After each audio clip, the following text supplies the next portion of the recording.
बड़े ही धूमधाम से मनाया गया श्री कृष्ण जन्मोत्सव। हमीरपुर मौदहा मराठीपुरा छोटी माता मंदिर मराठीपुरा विंध्यवासिनी माता रानी के मंदिर परिसर में 7 दिवसीय संगीतमय श्रीमद् भागवत सप्ताह कथा का आयोजन किया जा रहा है। कथा के चौथे दिन कथा वाचक श्री भगवताचार्य सरल कथा वाचक भागवत महाराज जी ने भगवान श्री कृष्ण की कथा जन्मोत्सव बड़े ही मनमोहक ढंग से सुनाया। कृष्ण जन्म के प्रसंग शुरू होते ही पांडाल में मौजूद श्रद्धालु नंद के घर आनंद भया जय कन्हैया लाल की भजनों के साथ झूम उठे। वहीं श्रद्धालुओं ने आतिशबाजी कर मक्खन मिश्री के प्रसाद का भोग लगाकर वितरित किया गया। तुम्हारा नाम नहीं, मैं तो तुम्हारे 7 पीढ़ी को जानता हूँ। 7 पीढ़ी को जानते हो? बोले हाँ। राजा बलि ने सोचा इतना सा बेटा कहता 7 पीढ़ी को जानता हूँ। बोले बेटा जानते हो सच में? बोले हाँ। बोले तुम्हें जानता हूँ, राजा बलि नाम है, और तुम्हारे पिता को जानता हूँ, विरोचन नाम है। हाँ, खूब मुलाकात होती थी हमारी विरोचन की। और इतना ही नहीं, तुम्हारे बाबा को भी जानता हूँ। तुम्हारे बाबा जो नाम है प्रहलाद जी, उन्हें भी जानता हूँ। और प्रहलाद जी तो बहुत ज्यादा महाराज हमारे मित्र रहे, उन्हें भी जानता हूँ। राजा बलि सोचने लगा हे भगवान ये इतने भूत देखने में लग रहे हैं, और कहते तुम्हारे बाबा से मित्रता थी हमारी। बोले बेटा इतना ही नहीं, तुम्हारे बाबा के बाबा पर बाबा को जानता हूँ। बहुत अच्छी तरीके से मुलाकात होती थी। हाँ अच्छा उन्हें भी जानते हो? बोले हाँ। और जैसे कि महाराज उन्हें भी जानते हो? बोले उतना ही नहीं, एक तुम्हारे पर बाबा है, सबसे बूढ़े बाबा महाराज, नाम है कश्यप ऋषि, उन्हें भी जानता हूँ। राजा बलि ने सोचा हे भगवान ये तो 7 पीढ़ी को जानते हैं, ये देखने में इतने लगते हैं, इनकी उम्र तो बहुत हो गई होगी। बोले बेटा जानता हूँ, भरोसा मानता हूँ, पर महाराज सोचता हूँ तुमसे कोई दिक्कत नहीं, तुमसे तो मांगूंगा मिलेगा, पर हो सकता है एक समस्या। क्या? बोले तुम्हारे आने वाली जो पीढ़ी है, आज तो तुम दान दे दोगे, मैं लेके चला जाऊंगा, और कल को तुम्हारे जो बेटा हुए और बेटों ने आकर के कह दिया महाराज हमारे पिताजी ने जो दान दिया था वो लौटा दो, तो लौटाना पड़ेगा। तो बेटा अगर देना चाहते हो तो संकल्प करके दो। संकल्प माने रजिस्ट्री। हाँ, संकल्प माने रजिस्ट्री होती। बोले बेटा पहले रजिस्ट्री कर दो और फिर दो। और जैसे इतना कन्फर्म मांग रहे थे महाराज, तो शुक्राचार्य जी भी वहां पर बैठे थे। शुक्राचार्य ने सोचा हे भगवान ये कौन आ गए बीच में, यज्ञ भी नहीं पूर्ण होने दे रहे, अब मांगने आए हैं, अब मांग बता नहीं रहे, संकल्प करवा रहे साथ। मुझे लगता है ये कोई छलिया है। तो शुक्राचार्य ने नेत्रों को बंद किया, और नेत्रों को बंद करने के बाद में एक क्षण के बाद नेत्र खोले, और जैसे शुक्राचार्य ने नेत्र खोले तो शाम महाराज क्या राजा बलि से कहने लगे, बोले ऐसे बेरोचने साक्षात, ऐसे बेरोचने साक्षात। मना कर देना नहीं। क्यों? बोले ये है कौन? ऐसे बेरोचने साक्षात, ये भगवान विष्णु आख्या। ये विष्णु है, नारायण है, परमात्मा है, मना कर दो, नहीं देना। राजा बलि ने हाथ जोड़े, बोले परमात्मा ऐसा नहीं कर सकता, तुम कहते हो विष्णु है, ये छल करने आए हैं। बोले हाँ महाराज मुझे पता नहीं, मैं नहीं जानता ये छल करने आए हैं, ये कैसे आए हैं, इस बात की मुझे जानकारी नहीं, सिर्फ मैं तो एक बात जानता हूँ। क्या? बोले चाहे ये विश्व बिहारी या विश्व भिखारी और आए हो। और गुरुजी आप कह रहे हो ना ये तुम्हें जाल बना करके जाल में उलझाने आए हैं, मैं ये भी नहीं जानता। बोले चाहे जाल बना कर लाए हो, जाल से छुड़ाने आए हो, जाल बना कर लाए हो, जाल से छुड़ाने आए हो।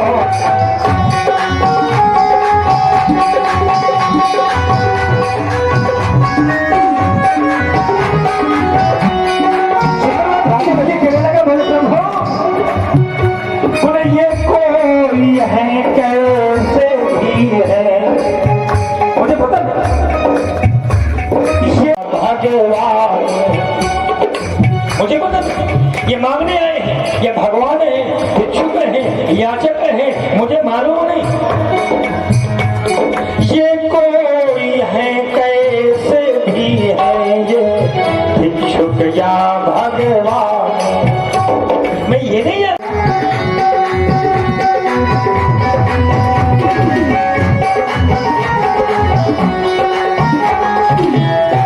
मैं नहीं जानता ये कौन है, पर आज ही मेरे दरवाजे पर मांगने आए हैं, मेरे मेहमान है ये जानता। और जैसे इतनी सुंदर बात कही, बोले इतना मान जानता हूं महाराज, तो पता है हुआ क्या? शुक्राचार्य बैठे थे वहीं पर। शुक्राचार्य ने विचार किया, महाराज मेरा गुरु अगर इनकी बात में लग गया, ये नारायण है, महाराज ये छल करके पूरा राज्य हड़प लेंगे, मेरा शिष्य रह जाएगा। तो महाराज मैं एक काम करूं, तो बीच में बात काट दी। बोले सुनो तो, देना नहीं, मना कर देना, चाहे कितना भी ये मांगे तो बिल्कुल नहीं देना, पाप नहीं लगेगा, ये छलिया है, छल करने है। भगवान ने सोचा गुरु और शिष्य की बातें हो रही हैं, हो सकता है शिष्य गुरु की बात में लग गया, तो फिर मना कर दिया, और अगर मना कर दिया तो मैं कर क्या लूंगा। तो परमात्मा ने बीच में बात काटी, और बीच में बात काटने के बाद में कहा, बोले राजा बलि सुनो तो। अरे बोले महाराज तुम्हारे पिता, तुम्हारे बाबा, तुम्हारे परबाबा, तुम्हारे परबाबा इतने बड़े दानी रहे, और महाराज उनका नाम महाराज तुम डुबो दोगे, कहाँ न दे देना है तो आगे तो, नहीं तो सीधा से मना कर दो। राजा बलि कहने लगा, नहीं परमात्मा मैं दूंगा, तुम तो मांगो। बोले अगर मांगने वाली बात है तो संकल्प करो, हाथ पे कुसा रखो, जल डालो, थोड़ी चावल कुछ डालने के लिए कमंडल उठाया। शुक्राचार्य ने सोचा एक काम करो, एक ही उपाय बचा है, मेरे शिष्य तो मेरा बर्बाद हुआ, पर एक ही उपाय बचा है, अगर वो कामयाब रहा तो बात बनी। करूं क्या? बोले महाराज कमंडल में जो नदी लगी थी जिससे जल निकलना था, तो नदी पे भौरे का रूप लेकर के बैठ गए। नली पे भौरे का रूप लेकर के बैठ गए, एक बुक जल गिरेगा नहीं, और जब तक जल गिरेगा नहीं संकल्प पूरा होगा। राजा बलि ने हाथ में कमंडल लिया, जल डालने के लिए जैसे लगाया, जल ही नहीं निकल रहा, और जब जल निकल नहीं रहा, परमात्मा छलिया है, समझ गए महाराज। परमात्मा समझ गए, बोले राजा ने काम करो। बोले क्या? बोले कमंडल जो है ना, बोले हाँ, बोले पुराना बहुत है, ये पुराना है। बोले तो? बोले नदी जहाँ से जल निकलना है ना, वहाँ कचरा है, थोड़ा सा कचरा है। बोले हाँ। बोले हमें तो थोड़ी साफ कर दे, फिर ले लेना। भगवान ने वो कमंडल लिया, और सप्त ऋषियों ने कुशा का आसन दिया था, तो भगवान ने कुशा के आसन से कुशा निकाली, और कुशा निकाल करके जैसे नली में थे, बिल्कुल निगाहें लगाए कि महाराज एक बूंद जल गिरा, संकल्प पूरा हुआ, तो महाराज निगाहें लगाए बैठे थे, और भगवान ने जैसे महाराज उस कुशा पहुंचाया, वो सीधा सीधा शुक्राचार्य की बाई आंख में लगा। शुक्राचार्य महाराज का एक बल पर बेहोश, एक बल के शुक्राचार्य महाराज। बोले लीला धरने लीला में भी अलीला की साखे जोड़ डाल। फिर बोले कुछ की एक नोक चला करके, उसकी एक नोक चला करके, और झट पाई आंख छोड़ डाली।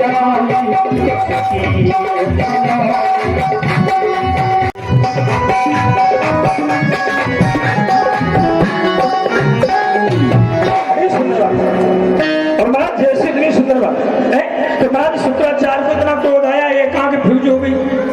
शुक्राचार्य सोचने लगे, ले भैया हवन कर रहे थे, हाथ जल गए, हवन करते हाथ जले। महाराज बड़ी प्यारी सी बात कहती, बोले काम करो, बोलिए राज्य तुम्हारा है, तुम सब लुटा दो, हमें क्या करना है, हम तो तुम्हारे प्रधानमंत्री और देवेंद्र सीमता और प्रधानमंत्री ने तीन पग, क्या प्रधानमंत्री में दैतेंद्र, हे दैतेंद्र, हे दैत्यों के राजा, तीन पग वसुंधरा चाहिए बस, ये तीन पग तुम्हारा राज्य चाहिए बस। और जैसे कि हमारा तीन पग तुम्हारा राज्य चाहिए, और वो भी महाराज सीमतानी पदा मम, मैं अपने पैरों की नाप लूंगा। और जैसे कि महाराज मैं अपने पैरों की नाप लूंगा, तो पता है राजा बोली इतनी जोर से हंसे, बोले वाह तुम देखने में छोटे नहीं हो, तुम्हारी बुद्धि छोटी है। भगवान ने कहा क्यों? अरे बोले बात इतनी सी जगह मिलेगी तीन पग में। भगवान ने कहा, बोले बेटा मुझे बैठने भर के लिए जगह तो चाहिए, मुझे कौन सा गेहूं की खेती करनी है वहां पे। हाँ अरे जितने में बैठ जाऊं बस उतना ही चाहिए। क्यों? क्योंकि एक नियम है, मैं अगर कहीं पे बैठता हूं तो अपनी जगह पे बैठता हूं, नहीं तो नहीं बैठता। राजा बलि कहने लगा, बोले फिर बिल्कुल चिंता मत करो, ये सब तुम्हारे इरादे चाहे जहां से ना। राजा बलि के देखते देखते परमात्मा ने अपना स्वरूप बढ़ाया। बोले पग पाताल शीश अजुधा, पग पाताल शीश अजुधा, अजुधा पग पाताल